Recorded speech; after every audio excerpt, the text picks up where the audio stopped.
আলহামদুলিল্লাহ, স্বরবর্ণ এবং ব্যঞ্জনবর্ণ আমরা ইতিপূর্বে স্বরবর্ণ সিলেটে লেখা দেখেছি আপনাদেরকে। আজকে ইনশাল্লাহ আমরা ব্যঞ্জনবর্ণ লেখা শিখব। ব্যঞ্জনবর্ণের প্রথম বর্ণটি নাম ক। প্রথমে এভাবে পূর্ণমাত্রা দিতে হয়, এভাবে পূর্ণমাত্রা দিয়ে মাঝামাঝি এইভাবে একটা ব লিখে একটি ব লিখে ডাইনে একটি হাতল দিলেই ক বর্ণ হয়ে যায়। এইভাবে সুন্দরভাবে একটি ক বর্ণ হয়ে যায়। আমরা দ্বিতীয় বর্ণটির নাম খ। এইভাবে প্রথমে একটা গোল বৃত্ত দিয়ে বিন্দু দিয়ে এইভাবে নিয়ে আসার পরে এইভাবে উঠিয়ে এনে অর্ধমাত্রা দিতে হয়। অর্ধমাত্রা, এটার নাম খ। এভাবে খ লেখা।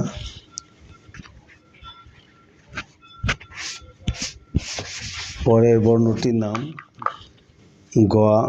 ঠিক এইভাবে এনে ঘুরিয়ে এনে বৃত্তাকার করে রেখা টেনে ডান পাশে অর্ধমাত্রা দিলেই গ।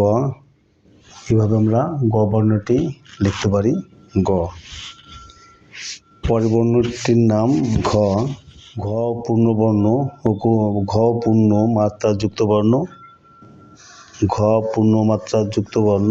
এভাবে পূর্ণ একটি মাত্রা দিয়ে এইভাবে এনে এইভাবে সোজা নিচে নামিয়ে এনে এইভাবে উপরে একটি সোজা রেখা টেনে দিলেই ঘ। এইভাবে আমরা ঘ লেখা শিখলাম। পরের উ। পরের বর্ণটির নাম উ। পরের বর্ণটার নাম উ। ঠিক এইভাবে গোল করে এনে ঘুরিয়ে পেঁচিয়ে আবার সমান করে নিচে একটা গোল করে এনে দিয়ে দিলাম উ। এইভাবে ও লিখতে হয়। বারবার এইভাবে লিখলে লেখা সুন্দর হয়। পরেরটির নাম দ্বিতীয় সারির প্রথম সারির 5টা বর্ণ লেখা শিখেছি। এখন দ্বিতীয় সারির প্রথম বর্ণটির নাম চ। চ বর্গ। এই দ্বিতীয় সারির নাম চ বর্গ। চ বর্গ।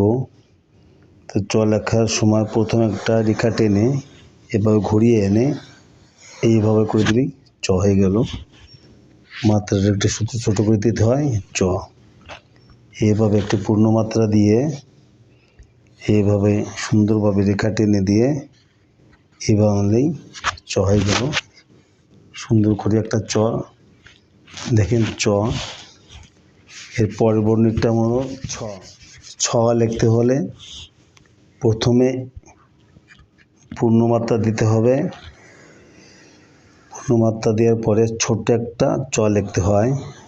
ছ লেখার জন্য প্রথমে ছোট্ট একটা চ দিয়ে এইভাবে ঘুরিয়ে এনে ঠিক এভাবে এনে মিলে দিলে ছ।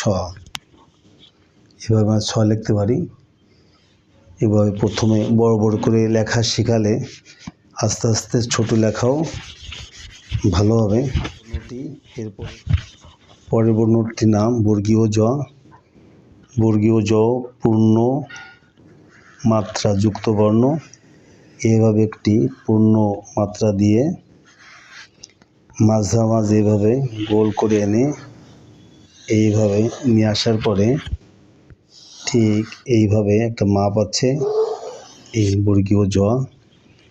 এইভাবে পূর্ণ মাত্রা দিয়ে আনার পরে ঠিক এইভাবে দিলেই বর্গীয় জ। ঠিক বর্গীয় জ আমরা এভাবে লিখতে পারি। পরের বর্ণটি ঝ। ঝ অর্ধমাত্রাযুক্ত বর্ণ। না, ঝ পূর্ণমাত্রাযুক্ত বর্ণ। ঝ প্রথমে একটি এবার পূর্ণমাত্রা দেওয়ার পরে প্রথমে একটি ব লিখতে হয়। ব লিখে ডান পাশে একটি রেখা টেনে ডাইনে একটি অর্ধমাত্রা। এই ঝটা একটু ব্যতিক্রম, এখানে বড় অংশে পূর্ণমাত্রা এবং ডান পাশে যে রেখা একটা অর্ধমাত্রা। এই বর্ণটিতে দুটি মাত্রা দিতে হয়, একটি পূর্ণমাত্রা বাম পাশে, ডান পাশে অর্ধমাত্রা। এইভাবেই ঝ লিখতে হয়। ঝ, যাদের লেখা ব লেখাটা ভালো হবে তাদের ঝ লেখাটাও সুন্দর হবে। ঠিক এইভাবে সুন্দর করে লিখতে হয়।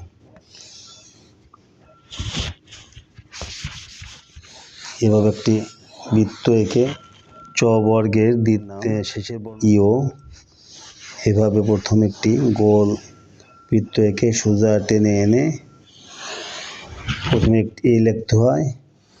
এভাবে ঘুরিয়ে এনে মিশিয়ে দিলেই এ হয়, ইও হয়। এবার ঘুরিয়ে এনে দিলেই ইও। এভাবে আমরা ইও লিখতে পারি। এইভাবে আমরা ইও লিখতে পারি। সুন্দরভাবে একটি ইও লিখলাম। আমরা আজকে তৃতীয় সারির ট বর্গ। ট বর্গের নিচে থেকে একটি মাত্রা দিতে হয়, উপরে উড়ানি দিতে হবে। এই জন্য এভাবে একটি প্রথম মাত্রা পূর্ণমাত্রা যুক্ত বর্ণ নাম ট, এভাবে এনে ঘুরিয়ে এনে বৃত্ত গোল করে দেওয়ার পরে এইভাবে একটু উড়ানি দিলেই ট হয়ে যায়। ট এভাবে আবার দেখেন, প্রথমে পূর্ণমাত্রা এবং সোজাসুজি একটি রেখা টেনে উপরের দিকে বৃত্তাকারে ঘুরিয়ে একটি গোল বিন্দু এবং একটি উড়ানি দিয়ে দিলেই ট। এই টলটা এভাবে লিখতে হয়, ট সুন্দর করে। পরের বর্ণটির নাম ঠ। ঠতেও পূর্ণমাত্রা, তবে মাত্রা একটু ছোট, খুব লম্বা লিখতে হয় না। এভাবে এনে এইভাবে ঘুরিয়ে এনে এইভাবে দিলেই ঠ। আবার দেখেন পূর্ণমাত্রা কিন্তু ছোট, এইভাবে এনে এইভাবে ঘুরিয়ে এনে এইভাবে উপর দিকে এইভাবে দিলেই ঠ। এই বড় অক্ষরের লেখা শিখলে ছোট লেখাও সুন্দর হবে। পরের বর্ণটির নাম ড। ঠয়ের পরের বর্ণটির নাম ড। ড একটি পূর্ণমাত্রা বর্ণ। সোজাসুজি একটি মাত্রা টেনে ঠিক মাঝামাঝি একটি রেখা টেনে এনে এইভাবে ঘুরিয়ে এনে ড। এইভাবে শুধু একটি মাত্রা টেনে এইভাবে এনে এইভাবে দিয়ে ঠিক ড। এভাবে আমরা ড লিখতে পারি। ড, এ হলো ড। ট বর্গের বর্ণটির নাম ড। ঠিক এইভাবে এনে সুন্দর করে ঘুরিয়ে এনে এইভাবে নিচে লাগিয়ে দিলে সুন্দর ড হয়ে যায়, এর নাম ড। ঢ ও পূর্ণমাত্রা যুক্ত বর্ণ। এইভাবে এনে সোজা এইভাবে এনে গোল বৃত্ত দিলেই হয়ে গেল ঢ। আমরা ইতিপূর্বে ট লিখেছি, যারা ট লিখতে পারবে তাদের জন্য ঢ লেখা সহজ। এটা ট বর্গের একটি বর্ণ, ট বর্গের একটি বর্ণ ঢ।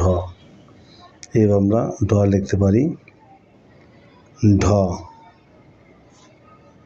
এইভাবে আমরা ঢ লিখতে পারি। এরপরে বর্ণটির নাম মূর্ধন্য ন। মূর্ধা থেকে উচ্চারণ হয় বলের নাম মূর্ধান্য ন। ন তিনটি, একটি মূর্ধান্য ন দন্ত ন, না ন দুটি, একটি মূর্ধান্য ন আরেকটির নাম দন্ত ন। এই মূর্ধান্য ন অর্ধমাত্রা যুক্ত বর্ণ। ঠিকভাবে আমরা লিখতে পারি মূর্ধান্য ন। এই বর্ণটি মূর্ধা থেকে উচ্চারণ হয় এই জন্য মূর্ধান্য ন। আরেকটি ন আছে তার নাম দন্ত ন। এই দন্ত থেকে উচ্চারণ হয় তার নাম দন্ত ন। মূর্ধা থেকে উচ্চারণ হয় নাম মূর্ধান্য ন। আরেকটি ন আছে তার নাম দন্ত ন। দন্ত অর্থাৎ দাঁত, দাঁতের সাহায্যে উচ্চারণ হয় বিধায় তার নাম দন্ত ন। পরের লাইন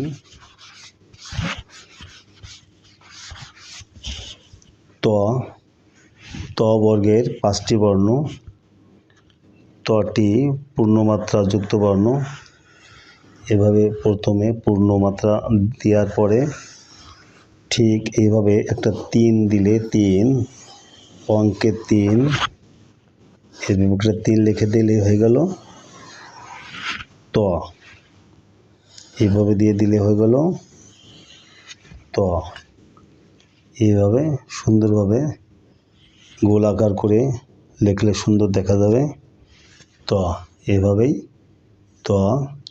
এ তর উপরে মাত্রা না দিলে হয়ে যায় 3 এবং মাত্রা দিলে হয়ে যায় ত। এটা বাচ্চাদের বোঝাতে হবে। মাত্রা না দিলে হয়ে যায় 3 এবং মাত্রা দিলে হয়ে যায় ত। এর পরের বর্ণটির নাম থ। থটি অর্ধমাত্রা যুক্ত বর্ণ। এইভাবে এনে এভাবে উপরে এনে ঠিক সোজা রেখা টেনে একটু ডাইনে অর্ধমাত্রা টেনে দিলেই থ। এইভাবে আমরা থ লিখতে পারি। বর্ণটির নাম পরের বর্ণটির নাম দ। দতেও পূর্ণমাত্রা যুক্ত বর্ণ। সুন্দরভাবে সমান করে সোজা করে একটি মাত্রা দিয়ে এবং বাম দিক থেকে সোজা বাম দিকে টেনে এবং আবার আড়াআড়ি কোনাকুনি টেনে নিয়ে আসার পরে হল দ। দ বর্ণটিও সুন্দর করে লিখতে হয় দ। দ লেখার জন্য সুন্দর করে লিখতে হলে রেখাগুলি সোজা করে লিখতে হবে। এটার নাম দ। পরবর্তীর নাম মাত্রা না দিয়ে একটি ব লিখে এইভাবে একটি টেনে লাগিয়ে দেওয়ার পরে ধ। ধর পরের বর্ণটির নাম হলো ধর পরের বর্ণটির নাম দন্ত ন। যে নয় কথা বলেছিলাম একটি হলো মূর্ধান্য ন। এই বর্ণটির নাম দন্ত ন। দন্ত নতে পূর্ণমাত্রা হয়। পূর্ণমাত্রা দেওয়ার পরে ঠিক এইভাবে এনে এইভাবে সোজা নিয়ে গেলে মিলে দিলেই দন্ত ন। এভাবে আমরা দন্ত ন লিখতে পারি। এভাবে দন্ত ন। এটা দন্ত ন। প। প্রথমে আড়াআড়ি নিচের দিকে এনে ঘুরিয়ে এনে সুন্দর একটি সরলরেখা টেনে দিলে এবং ডান দিকে একটি অর্ধমাত্রা দিয়ে দিলে হয়ে গেল প। এটি প। পরের বর্ণটির নাম ফ। ফতেও পূর্ণমাত্রা দিতে হয়।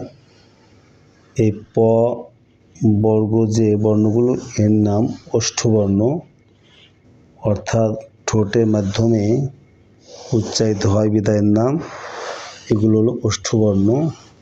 এই বর্ণটির নাম ফ। ঠিক আমরা এভাবে ফ লিখতে পারি, ফ। নাম পরের বর্ণটির নাম ব। বতেও পূর্ণ মাত্রা, সোজাসুজিভাবে একটি রেখা টেনে ব এইভাবে দিলেই ব হয়ে গেল। ব এভাবে এনে ঠিক আড়াআড়িভাবে এইভাবে এনে উপরে একটি রেখা টেনে দিলেই ব হয়ে গেল। এরপরে বর্ণটির নাম ভ পূর্ণমাত্রা যুক্ত বর্ণ। ভ অষ্টবর্ণ 5টি, তার ভিতরে একটি ভ।